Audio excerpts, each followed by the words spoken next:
Here's what I've created for my life and anyone I know has succeeded. I'm a 17-year-old kid from Azusa, California, with no real education other than self-education, with no background, with parents that did their best, all of them, with no money, but I did one thing. I love people, and I had an enormous demand I made upon myself, and I sculpted my mind and my emotions to get me to do whatever it would take to achieve and to contribute. But to do that, I did it by using my body and changing my focus. I did it by putting myself in a peak physiology and using what I call incantations. Can you train yourself to believe something, yes or no?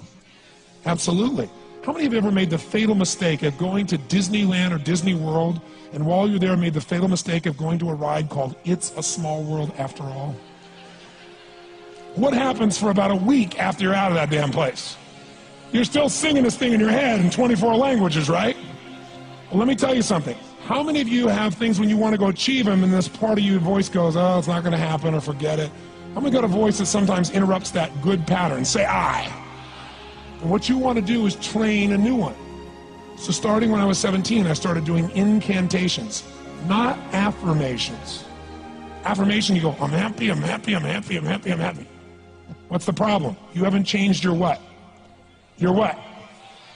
Physiology. If you don't change your physiology, you won't get anything. So an incantation is not only you speak it, but you embody what you're saying with all the intensity you can. And you do it with enough repetitions that it sticks in your head. Like It's a Small World, now the conversation in your head is always the same and it gives you what you want. So you use your body and your voice. So 17 years ago, I started doing things. I was working for Jim Rohn, this speaker, and I was 17 years old. I had long hair, minestrone soup, acne on my face. And I was trying to call on Bear Stearns type of people and convince them why they should go to this man's seminar and be more successful. I was driving a 1968 Volkswagen that I had earned at $40 a week as a janitor.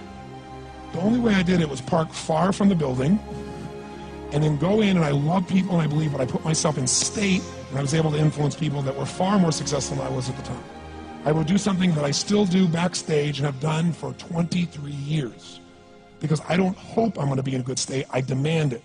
So I do an incantation using my whole body. I'd say, I now command my subconscious mind to direct me in helping as many people as possible alive today to better their lives by giving me the strength, the emotion, the persuasion, the humor, the brevity, whatever it takes to show these people and get these people to change their lives now.